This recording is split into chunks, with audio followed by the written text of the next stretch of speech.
अब आता है कोशिका चक्र एवं कोशिका विभाजन वाले चैप्टर में कोशिका चक्र एवं कोशिका चक्र विभाजन में अंतर।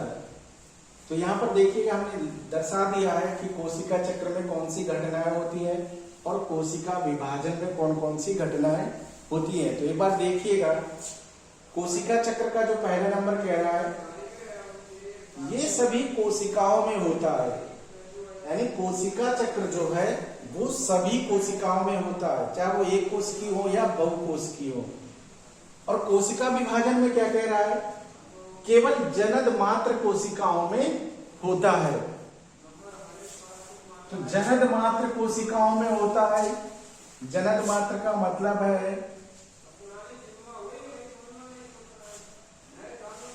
यहां जो शब्द आया है जनन मात्र कोशिकाओं में होता है। जनन मात्र कोशिकाओं का मतलब है जिनमें लैंगिक जनन की अवस्था पाई जाती है या जिनमें लैंगिक जनन होता है, ये कोशिका विभाजन उनमें हो दर्शाया जाता है। और कोशिका चक्र का दूसरा नंबर कहता है कि लैंगिक तथा अलैंगिक जनन होता है। कोशिका चक्र जो है लैंगिक जनन में भी होता है तथा अलैंगिक जनन में भी होता है। और कोशिका विभाजन में क्या कह रहा है दूसरा भाग, कि केवल लैंगिक जनन होता है। कोशिका विभाजन जो होता है केवल लैंगिक जनन में ही होता है। और यहां पर देखिएगा कोशिका चक्र का तीसरा कह रहा है नंबर कि कोशिका एक बार विभाजित होती है, यानी कोशिका जो चक्र में है तीसरा भाग कह रहा है जो कोशिका होती है वो केवल एक ही बार विभाजित होती है। और कोशिका विभाजन में क्या है, तीसरा नंबर कह रहा है कि कोशिका दो बार विभाजित होती है, यानी कि इनमें जो विभाजन होता है वो दो बार होता है, एक बार फर्स्ट दूसरी बार सेकेंड विभाजन, इसलिए यहां पर दो बार दर्शाया गया है।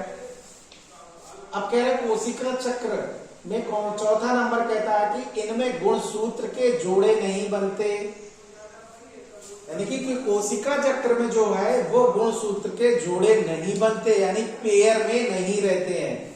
और कोशिका विभाजन में चौथा नंबर कहता है कि इसमें समजात गुणसूत्र जोड़े बनते हैं।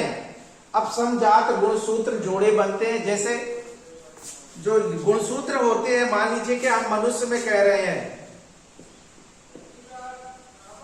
अब मनुष्य में जो गुणसूत्र होते हैं तो वो मेल में XX नहीं XY होते हैं मेल में, और फीमेल में X।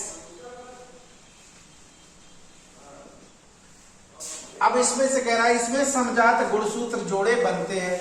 यहां मैंने मान लिया मनुष्य में, यानी कि मनुष्य का मतलब है कि अब यहां पर दोनों चीजें आएंगी, क्योंकि मेल और फीमेल दोनों दर्शाए गए हैं। तो मेल में जो गुणसूत्र होते हैं जोड़े में X और Y के रूप में होते हैं, और फीमेल में जो होते हैं वो XX गुणसूत्र के रूप में जोड़े में ही होते हैं। लेकिन इनमें कोशिका चक्र में ऐसा नहीं दिखाया गया कि जोड़े में नहीं होते हैं। अब अगला नंबर कहता है कोशिका चक्र का पांचवा कि इसमें जीन विनिमय नहीं बनता है।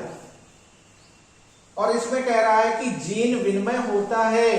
कोशिका विभाजन में कहता है कि जीन विनिमय होता है। तो जीन विनिमय का मतलब है क्रॉसिंग ओवर, एक दूसरे के साथ संयुग्मित होते हैं। तो आप लोग पिछली कक्षा में पढ़े होंगे जब क्रॉसिंग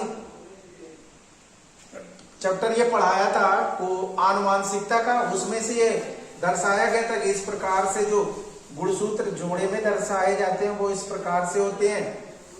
यहाँ पर ये दर्शाया गया कि जीन विनिमय या क्रॉसिंग ओवर क्या होता है। ये गुणसूत्र के जोड़े जो दर्शाए जाते हैं, यहाँ मान लीजिए कि स्मॉल ए दर्शाया गया, यहाँ पर बी। अब जब दूसरा यहाँ पर दर्शाया जाता है फिगर, वो इसी में से होता है कि ये इसके साथ अटैच कर लेता है, यानी ये गुणसूत्र जो है इसमें से जुड़ जाते हैं। यही आपका कहलाता है जीन विनिमय, यानी कि ए भाग यहाँ और बी भाग यहाँ, तो इसका यहाँ सिरा चला जाता है और इसका यहाँ पर आ जाता है, यही जीन विनिमय कहलाता है। तो ये थे आपके कोशिका चक्र एवं कोशिका विभाजन में अंतर। तो हमने कुछ ही अंतरों को दर्शाया जो मेनली होते हैं इस प्रकार से, वो ही इसमें से दर्शाए गए हैं।